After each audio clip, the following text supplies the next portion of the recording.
I vodhi celularin 19 vjeçari bëm për spital autori në gjendje kritike për jetën. Një ngjarje e rëndë ka ndodhur pranë një stacioni në Milano pasi një iri ukrainas ka ndjekur dhe ka sulmuar një të huaj nga Gambia që dyshoi se i kishte vjedhur celularin. Sipas policisë, pas ndjekjes viktima u godit me grushta dhe këmbë pranë stendës së taksive duke rënë në tokë pa ndjenja. Ngjarja u regjistrua edhe nga kalimtar, disa video të cilëve ndihmuan hetuesit të rikonstruktonin ngjarjen.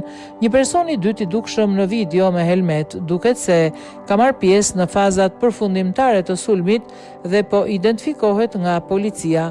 I lënduari u transportua në spital dhe ndodhet në gjendje kritike dhe në rrezik për jetën. Policia po vazhdon hetimet për të sqaruar të gjitha rrethanat e ngjarjes.